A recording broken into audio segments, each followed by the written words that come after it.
Hi, I'm Matt from Hoboken Horology, and today I want to do my first impressions of the Speedmaster Professional 2021 model. This is the Hasselite model. This is the newest Speedmaster released. These came out this past Tuesday. Omega announced it. They had it on their website for a few hours before they sold out.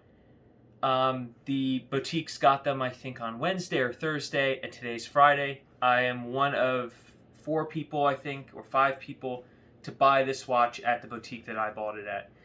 I'm very lucky and fortunate to have the ability to buy this watch. I also am very lucky and fortunate to be living in Hoboken, New Jersey, so that way I have access to 4 official Omega boutiques and roughly about 20 jewelry stores in the area that will be getting these in eventually.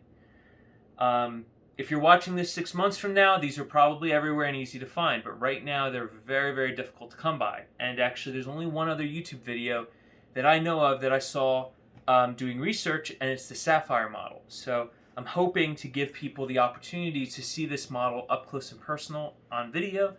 And if you have any questions, you could always leave a comment below, and I'll do my best to get to them. But I have to admit, I'm really terrible when it comes to answering comments below. Alright, so let's take a look at this a little bit closer. So, the first thing I want to talk about is the pros of this model compared to the Sapphire model. So the pros of this model compared to the Sapphire is that this does not have an applied marker.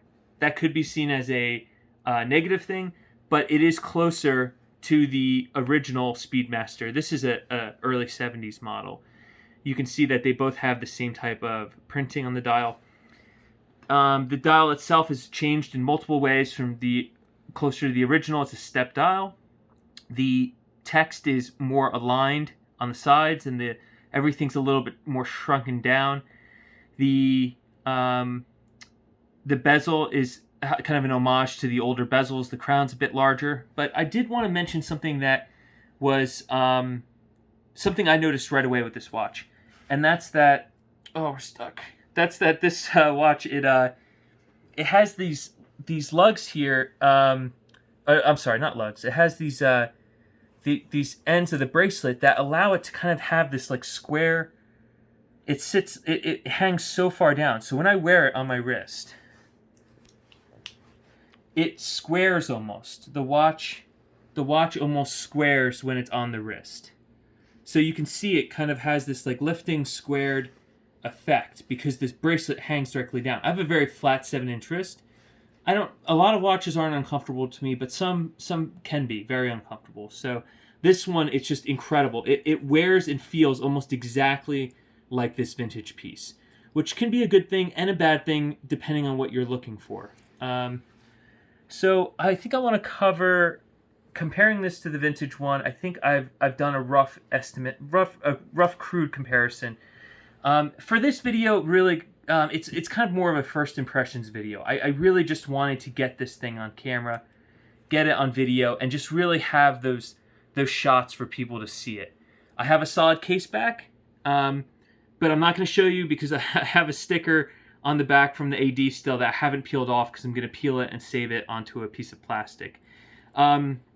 The clasp does not have any type of micro adjustments. It has one little notch that you can adjust, and I think I actually still have tape on the back of this. Actually, they couldn't. I asked the sales associate that helped me, and he said that the way that it folds in, they simply do not have the room for it to have a micro adjustment. So this watch.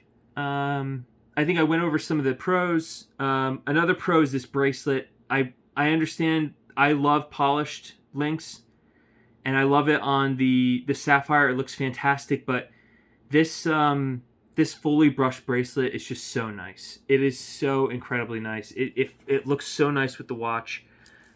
Just notice that this bracelet, it tapers from I think a 20 to a 15 millimeter. Just notice how large the watch head looks on this very thin and kind of very small and tapered bracelet. This is a look that I've gone through, like with a lot of my watches, even dive watches. I put like very small bracelets on large chunky dive watches, And I think that this look is like really, really nice. It really accentuates the watch head. It really makes it kind of show better. It's just a. I mean, this is the next Speedmaster. This is gonna be the next Speedmaster, and this Hasselite version compared to the Sapphire version is actually still flight qualified according to Omega, or at least this is what the sales rep just told me, is that this watch is still qualified to go into space. I think that they're more likely to use an X33 instead of this watch, but if there's some astronauts out there that are a little nostalgic for the past, I would not be surprised to see one of these on SpaceX or the International Space Station. The bracelet, it breathes and turns and moves like a vintage bracelet, but of course it's brand new. Something I really noticed, because this is a new movement, I think it's a 3861, I think is the... If we try to listen to this, listen to the chronograph. It has such a snap to it. I'm just going to stop it and reset. I mean, it's also a new watch, but it has that crisp. It has that really crisp kind of snap to it. And again, it's a new watch, so maybe that's what it is. But I would really like to make a video comparing this to the Sapphire version. I think that I've heard people say that the Sapphire version is kind of a more crisp, more modern view. But when you have both on the wrist, they're going to feel exactly the same. I think there are a lot of good things about the Sapphire version that are for one school of one. I think a lot of people going into the Omega boutique are going to go and buy the Sapphire version.